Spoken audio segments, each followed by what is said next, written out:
좋아요와 구독하기는 사랑입니다. 안녕하세요. 반갑습니다. 부동산입니다. 2018년 11월 26일 월요일 새로운 한 주가 시작됐습니다. 자, 오늘 부동산 뉴스도 읽어보도록 하겠습니다. 좋아요와 구독하기는 사랑입니다. 자, 첫 번째 뉴스입니다. 이 2016년, 2017년도에 주택 소유 통계 종단면 분석이라는 통계청의 자료가 나왔나 봅니다. 참 이런 자료 빨리 나왔으면 했는데 과연 정부가 생각했던 것대로 지난 상승장에서 주택을 구입하면서 부동산 투기를 부추긴 것이 이 다주택자냐 아니면 무주택자냐 이제 이런 부분에 대해서 좀 어떤 정부가 행했던 정책의 뒷받침 근거 있는 내용이었는지 이제 이런 걸 좀 알고 싶은 그런 부분이 있었는데 이런 통계 자료가 어느 정도 흐름을 읽을 수 있게끔 해주는 도구가 되지 않겠나 생각이 듭니다. 제목에서 얘기한 것처럼 다주택자들은 집을 판 사람들이 더 많았고요. 무주택자들이 집을 사는 경우가 더 많았다라고 이제 요약이 되는데요. 자, 한번 볼게요. 통계청의 2016, 2017 주택 소유 통계 종단면 분석에 보면 자, 일단 무주택자에서 지난해면 2017년이네. 17년에 무주택자에서 주택 소유자가 된 사람이 98만 1000명, 약 한 100만 명 정도가 무주택이었다가 주택을 샀고 반대로 기존에 주택을 갖고 있다가 2주택자든 1주택자든 유주택자가 집을 팔고 무주택자로 돌아선 경우가 53만 6천 명 정도 된다고 합니다. 대략 이 숫자만 보면 그러면 한 45만 명 정도는 무주택자, 그러니까 이 숫자를 보면 무주택에서 유주택이 된 사람이 45만 명 정도 늘어났다. 이렇게 보면 되겠네요. 근데 이 중에서 1주택자 수는 30만 명 증가했다고 하니까 집을 하나만 산 게 아니라 한 개 이상 산 사람들 뭐 이런 경우도 있는 것 같습니다. 자, 이 통계청은 2016년과 2017년에 모두 존재한 사람 4,928만 6천 명 대상으로 주택시장에서 무주택자, 1주택자, 2주택자 등이 각각 어떻게 변했는지, 어떻게 행동했는지를 수정할 수 있는 자료, 이걸 좀 조사를 해서 나타냈는데요. 자, 기존에 이제 무주택이었다가 주택을 산 사람들 44만 5천 명 중에서 67% 정도는 1주택자 딱 한 채만 사면서 말 그대로 1주택 소유만 하게 된 거고 그 다음에 무주택이었다가 새로 집을 산 다음에 또 하나를 더 사서 2주택자가 된 사람이 10만 명 10만 2천 명 그 다음에 세 채까지 산 사람도 2만 9천 명 정도 늘었고 그 다음 4주택자와 5주택 이상 가진 사람은 9천 명과 6천 명이 늘어서 무주택자가 줄고 1주택자, 다주택자는 모두 늘어났다. 큰 흐름은 그렇습니다. 근데 이런 분들은 놀랍네요. 무주택이었던 분이 갑자기 집을 사기 시작하면서 4주택, 5주택까지 팍팍팍팍 많이 샀다는 건 이 돈이 많이 남아돌았던 사람 뭐 그렇게 볼 수도 있겠지만 그것보다는 소위 말하는 갭 투자 이런 목적으로 지방 같은데 부동산 여러 채 한꺼번에 사는 사람들 있잖아요. 이제 그런 분들이 되게 많이 있었을 수도 있겠죠. 아마 이제 고가 주택들을 여러 개 샀다기보다는 그런 식으로 소위 말하는 갭 투자하자 이런 식으로 해서 여러 채 사서 수익도 증대하려고 이렇게 수익도 최대한 창출하려고 하는 여러 채 구매한 사람들도 많이 있었다. 이렇게 생각이 됩니다. 자, 일단 기존의 주택을 갖고 있었던 유주택자들 입장에서 보면 집을 하나 더 사서 늘려야지라고 생각했던 사람들보다는 기본적으로 집을 많이 들고 있었으니까 처분해야지라고 해서 처분한 사람들의 숫자가 더 많았다라고 정리가 됩니다.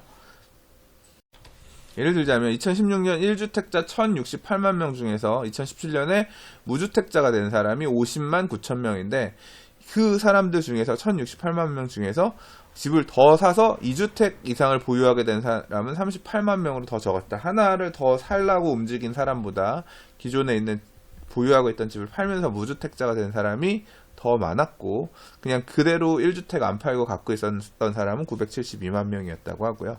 다주택자도 마찬가지였다고 합니다. 2016년 2주택자 152만 2천 명 중에서 2017년에 한 채를 판 사람은 24만 4천 명, 두 채를 모두 판 사람은 2만 1천 명으로 26만 5천 명이 보유하고 있는 집 중에서 하나 또는 두 개를 정리를 하면서 무주택자가 됐거나 1주택자가 됐는데, 그 중에 2주택자 중에서 집을 하나 더 사겠다라고 움직인 사람은 62,000명, 두 채 이상 사겠다고 움직인 사람은 10,000명이기 때문에 기본적으로 2주택자들 사이에서도 주택 보유량 자체는 더 줄었다고 볼 수 있죠.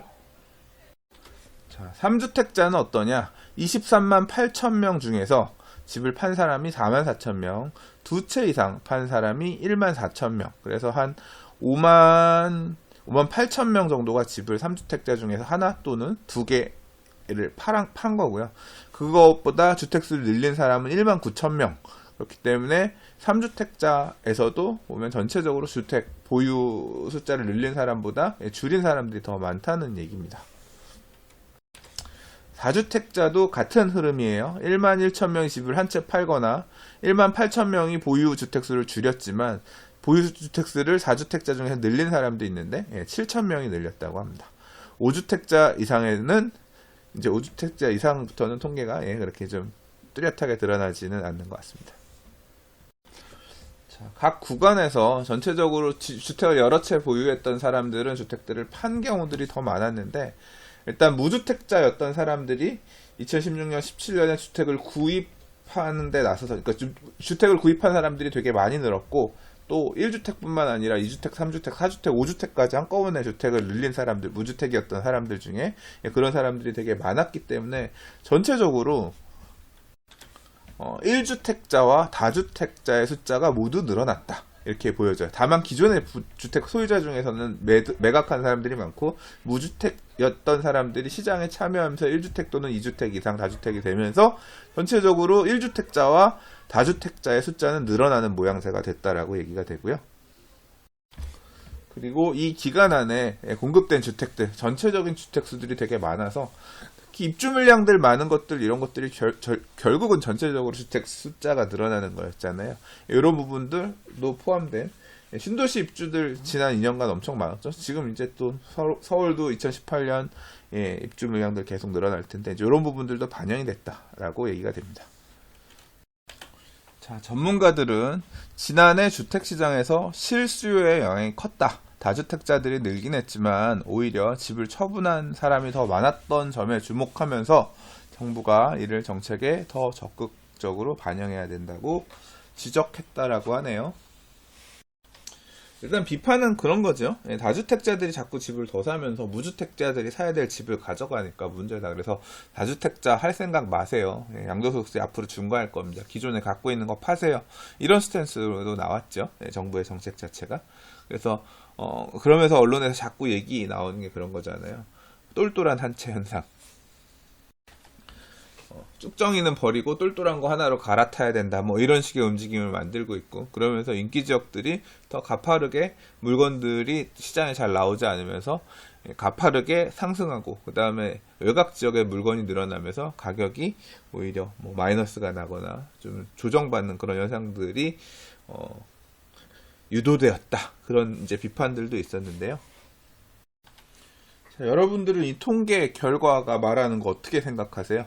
저는 좀 생각을 좀 정리해봐야 될 것 같습니다. 당장 이것만 갖고는 뚜렷하게 잘했다 못했다 답을 못하겠습니다. 좋아요와 구독하기는 사랑입니다. 자, 다음 기사입니다. 올해 이거 관련해서 읽었던 기사인데, 이 경매가 원시 취득이냐 승계 취득이냐 이거 관련해서 기사 읽었던 거 기억하세요? 그 당시 이제 조세심판원에서 5월달에 경매 취득은 원시 취득이다, 그렇기 때문에 세율이 원시 취득에 준하는 세율로 가야 된다라고 해서 기존에 이제까지 이 승계 취득에 준하는 세율로 이 세금을 냈던 사람들이 지금 봐라, 조세심판원이 경매는 원시 취득이라고 하지 않느냐, 그러니까 우리가 세금을 이제까지 더 냈다, 그래서 더 낸 취득세 돌려달라고 이제 소송을 했더니 이제 행정안전부에서 무슨 소리냐, 경매는 원시 취득이 아니라 승계 취득이다, 못 돌려준다, 이제 그런 얘기를 하면서 이게 지금 분쟁이 있었잖아요. 근데 요번에 조세심판원이 반년 만에 번복했다고 합니다. 세금 돌려달라고 경정 청구가 줄 있자 반년 만에 번복해서 경매는 승계 취득이에요 라고 했다는 거죠. 주택 같은 경우는 사실 이제 이게 크게 문제가 안 되는데, 세율 자체가 주택은 1%, 2%, 3% 이렇기 때문에 2.8%인 이 원시취득에 비해서 오히려 세금이 더 싼 경우가 있어서 크게 문제가 안 되는 건데, 상가라든가 토지 같은 경우는 세율이 4.6%거든요. 그러다 보니까 2.8%면 거의 절반 수준 가까이 줄어드는 거죠. 뭐 절반까지는 아니지만 그래도 많이 줄어들잖아요. 그래서 또 특히 경매하시는 분들 같은 경우는 전업 투자자 분들도 많은데 많이 받고 많이 팔고 그러죠. 이제 이런 분들 입장에서는 이게 문제다라고 해서 이제 많이 경정 청구들을 하셨는데, 자, 여기 이렇게 나오네요. 조세심판원은 지난 5일 경매를 통해 부동산 취득한 게 원시취득이 아니라 승계취득이라고 결정했다. 경매 절차를 통하여 취득하여 자신의 명의로 소유권 이전 등기한 이 건은 부동산을 원시취득한 것으로 보기 어려우므로 처분청이 이 건 경정청구를 거부한 처분은 달리 잘못이 없다고 판단된다. 라고 이렇게 해석을 했다고 합니다.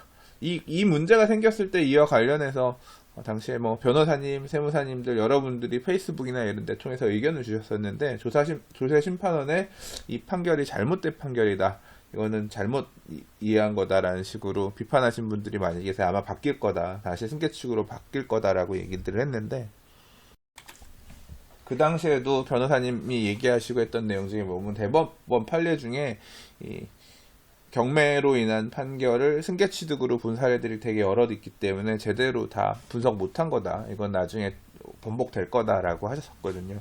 근데 저도 처음에는 그래, 경매는 이 원시취득이기 때문에 기존의 경매를 통해서 그 위에 앞에 있었던 뭐 압류라든가 이런 것들 다 사라지고 가는 거, 이렇게 보는 게 맞나 싶었는데, 이제 그 분들께서 해주신 얘기를 보니까 딱 이해가 가더라고요. 왜냐하면 경매로 이제 취득을 하더라도 인수할 수 있는 인수해야만 하는 권리들, 이런 게 있잖아요. 예를 들자면 경매를 통해서 소유권 이전이 되기는 하지만 앞서서 말소 기준 권리 이전에 들어가 있는 임대차 같은 경우는 기존에 새로 소유하게 되는 매수자가 기존의 임차인들 떠안아야 되잖아요.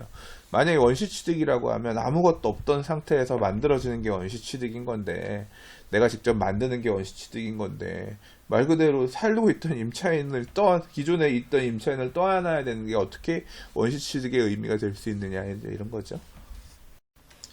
이 내용이 나오고 나서도 뭐 나는 계속 소송할 거다, 주변에 경매하시는 분 중에 그렇게 말씀하시는 분도 계시고, 뭐 기사에서 얘기하는 것처럼 아이고 괜히 이거 경정 청구한다고 또는 뭐 소송한다고 돈 더 쓰면서 오히려 불필요한데 돈 지출하게 되었다라고 이제 후회하시는 분도 계시고 그렇다고 합니다. 결론은 경매는 취득세 내는 기준은 승계취득이다, 그렇게 정리하면 될 것 같습니다. 좋아요와 구독하기는 사랑입니다. 자, 혹시 토지 투자하시려는 분들 또는 도심지 내에서 집 지으시려는 분들, 땅 보려고 하시는 분들, 이런 분들은 지금 이 기사 쫑긋 한번 보세요. 자, 이 랜드북이라는 서비스인데요. 지금 요 서비스입니다. 보면 필지를 찍으면 해당 필지에 대한 이 자료들이 이렇게 설계 관련해서, 그러니까 집 지을 수 있는 설계 관련된 자료들이 이렇게 나오는 서비스거든요. 제가 이 지난주 일요일, 어제가 아니라 그 전주 일요일 날 이제 토지투자 특강을 가서 이 선생님 저 선생님 강의를 들었는데, 그때 이제 고상철 교수님이 이 랜드북 가지고서 자료들 이렇게 정리해 주는 것들 보여주신데 되게 놀랐어요. 이 설계 떠보고 이런 것들이 이 랜드북 안에서 계략적으로 쭉쭉쭉쭉 지금 보시면 설계 중입니다 나오죠. 어떤 식으로 구체적으로 지을 수 있을지, 지금 건축 관련 규정이라든가 이런 내용을 토대로 이 땅을 사면 어떤 용적률 받아서 어떤 식으로 이렇게 접을 수 있다라는 것들을 이렇게 엄청나죠? 이렇게 만들어주는 서비스입니다. 그러니까 기본적으로 예전에는 이런 거 땅을 볼 때 어떻게 해야 되나 되게 고민하던 걸 갖다가 어떤 물건이 나왔어요 라고 하면 가서 찔러보고 필지 추가 시나리오, 지금 보면 단순히 이렇게 인공지능 건축 설계에서 해볼 수 있잖아요. 이렇게 지금 여기 같은 경우도 찍어서 눌러보면 건폐율 어떻게, 전용률 어떻게, 연면적 어떻게 지을만 하고, 이게 지금 뭐 사선 제한이라든가 뭐 그런 것들에 따라서 이렇게 건물이 가야 될 거예요. 그리고 지금 이 지역에 있는 임대료 개발 후 추정 수익이 어느 정도 될 것 같다. 보증금 얼마에. 뭐 이런 식으로 좀 계산까지도 할 수 있게끔 좀 나옵니다. 필지를 추가하게 되면, 예, 지금 뭐 여기 너무, 전체 면적의 합이 600이 넘으면 뭐 어떻게 지을 수 없으니까 제한이 되다 보네. 이렇게 필지를 합쳐서 지을 경우에는 어떻게 될 거냐. 토지가 58에 95평 합쳐지면 이렇게 해서 설계하면 어떻게 지을 수 있나. 이런 식으로 지을 수 있다. 예, 보이죠? 굉장히 놀라운 서비스인 것 같아요. 물론 실제 설계는 더 가야 되지만 되게 가설계라고 해야 될까요? 되게 초기 단계의 이 설계, 초기 단계에서 볼 때는 되게 러프하게 자료들을 되게 검토할 수 있는 그런 좋은 서비스가 아닌가 생각이 됩니다. 자, 이 인터뷰 기사는 좀 전에 보셨던 이 랜드북이라는 서비스를 만든 스페이스워크 대표, 조성현 대표의 인터뷰 기사고요. 한번 기사는 읽어보십시오. 주소만 입력하면 해당 필지와 관련된 다양한 정보를 볼 수 있고 건축법규내 허용하는 면적 높이 건물의 기본 설계를 구현해준다. 기존 건축가들이 터부시했던 임대 수익률의 자료도 빅데이터를 활용해 제시한다. 아까 임대료 나온 거 보셨죠? 또 이제 그런 것뿐 아니라 그다음에 건물의 노후도와 건축구조, 주변의 신축공사 현황 등을 한눈에 볼 수 있는 랜드북 세이프티 버전도 무료로 공개했는데 이유는 노후 건물 인근의 공사 정보를 한 번에 미리 보면 위험을 파악하고 예방할 수 있기 때문이다. 예, 뭐 이제 이런 관련된 서비스도 있고 한편으로는 근래 이제 종로에서 고시원 화재 난 경우 있었잖아요. 그래서 이제 앞으로 서비스가 개선될 수 있을 부분에 대한 얘기겠죠. 건축법규에는 패턴이 있어서 특정 시기 이후 내진 설계, 화재 방지 대책, 피난 규정이 달라지는데 옛날에는 이런 개념이 별로 없었고 지금은 이제 되게 계속 까다로워지고 있는 상황이죠. 근데 과거에 지어놨던 애들은 사실 이제 기존에 있는 거 유지만 하면 되니까 바뀌지는 않고 그냥 가거든요. 예를 들면 고시원 같은 경우도 복도의 면적이라든가 스프링클러 시설 이걸 의무화라든가 이런 게 과거에는 없었기 때문에 그냥 그대로 있는데 요새는 이제 새로 하려고 하면 이게 이걸 다 갖춰야 되기 때문에 수익성이 많이 떨어지거든요. 그래서 사실 경매 공부 이런 거 하다 보면 고시원 볼 때 허가 언제냐 그거에 따라서 이거 안 해도 되니까 기존에 있는 거 더 이득이 난다 안 난다 수익률 분석할 때 이런 부분들을 다 보는데 반대로 지금 여기 대표님 인터뷰에서 보면 그런 부분을 데이터를 찾아서 지금 허가난 주소 데이터들을 접목하게 되면 위험한데 고시원이 어디겠냐 아니겠냐 이런 부분도 찾아낼 수 있을 거다. 만약에 이제 보면 건물의 그런 부분도 미리 사전에 랜드북 서비스에 반영될 수도 있게끔 뭐 하겠다는 거죠. 기술의 발전 되게 놀라운 것 같습니다. 저는 집을 지어본 사람이 아니라서 잘 모르지만 고상철 교수님 강의할 때도 이 랜드북 자료 보면서 조금만 디테일한 부분이 보강되면 지금 뭐 여기 있는 내용만 가지고도 굉장히 활용성 높게 쓸 수 있다. 지금도 되게 유용한데 훨씬 대단하게 좋아질 수도 있을 것 같다. 이제 막 나오고 이제 갖춰지고 있는 서비스니까 훨씬 더 되겠죠. 자, 아무튼 이 랜드북이란 서비스입니다. landbook.net .net이에요. 그래서 관심 있으신 분들은 한번 가셔서 제가 좀 전에 했던 것처럼 해보세요. 되게 재밌다. 어떻게 뽑을 수 있겠구나. 굉장히 재밌네요. 여러분들도 한번 해보십시오. 좋아요와 구독하기는 사랑입니다. 자, 오늘 준비한 마지막 기사입니다. 판교 10년 임대 아파트가 이제 입주한 지 10년이 도래하는데 이와 관련해서 지금 계속 말이 많았죠. 말이 많았는데 자 일단 그러니까 10년 분양 전환을 하는데 분양가 감정 가격을 책정했더니 지나치게 높은 감정가가 나와서 이제 그 당시에 10년 임대를 택했던 사람들은 너무 분양 전환 가격이 높으니 이건 말이 안 된다. 뭔가 좀 대안을 세워달라.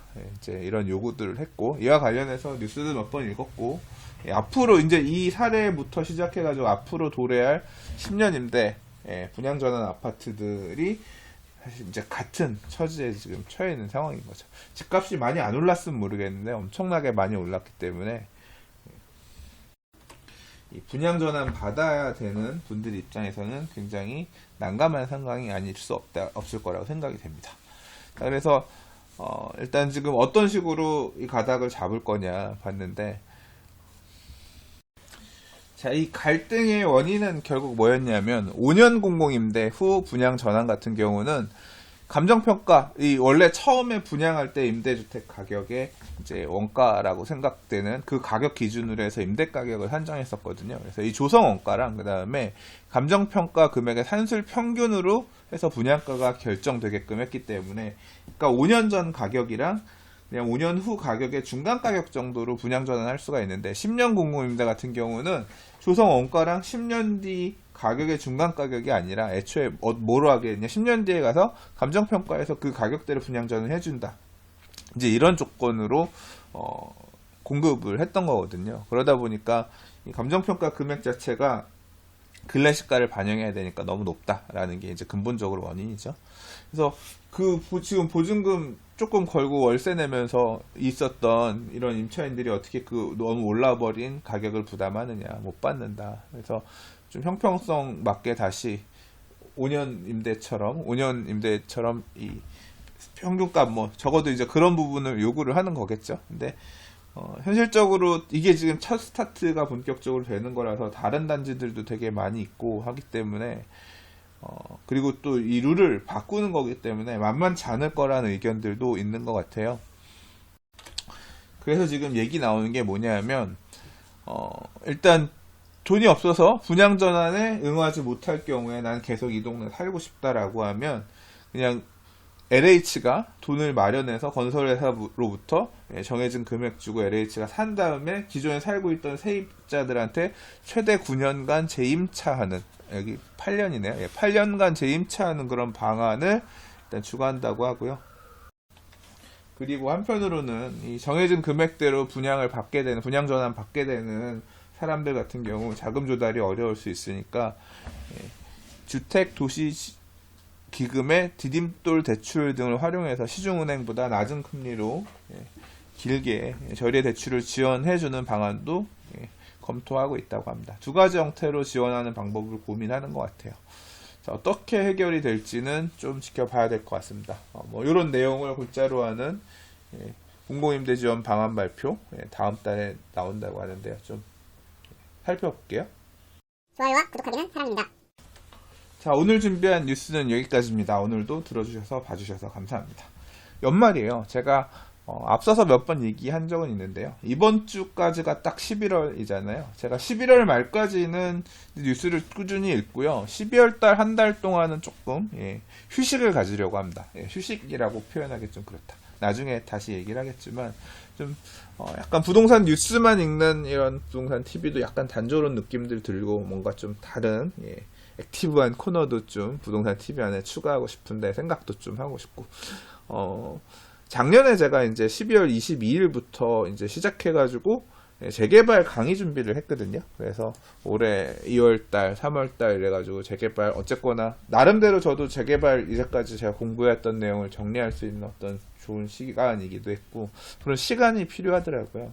이제 그래서 어쨌거나 올해 안에 먹고 살았는데, 내년도 사실 좀 이제 되게 크게 변화하는 이 상황 속에서 어떻게 저도 대처를 해야 될까, 어떻게 먹고 살아야 되나 고민도 많고, 그래서 12월 달 한 달쯤 이것저것 좀 준비를 해보려고 하거든요. 부동산 TV도 뭔가 좀, 사실 이 부동산 TV 광고 수익이 거의 얼마 그렇게 크지 않아서 이제 좀 다른 어떻게 하면 부동산 TV도 좀 더 광고 수익이 늘어날 수 있게끔 시청자들이 많이 구독자분들이 오랫동안 이제 보실 수 있게끔 할 수 있을까, 이런 부분 고민해서 좀 컨텐츠도 생각해 봐야 될 것 같고, 그다음 그 외에 먹고 살 방법에 대해서도 좀 생각을 해야 될 것 같고, 그래서 12월 한 달 동안은 조금 제가 휴식을 가지면서 뜨문 뭐 아예 안 한다는 건 아니고, 업데이트 할 수 있는 내용들, 좋은 내용들이 있으면 하긴 하겠지만, 부동산 뉴스 매일매일 읽는 부분은 조금 뜨문뜨문 할 수 있다. 그런 부분 좀 감안을 해주셨으면 좋겠습니다. 아무튼 내일도 부동산 뉴스는 읽을 거고요. 그런 부분들 좀 양해 좀 부탁드릴게요. 자, 감사합니다. 부동산이었습니다.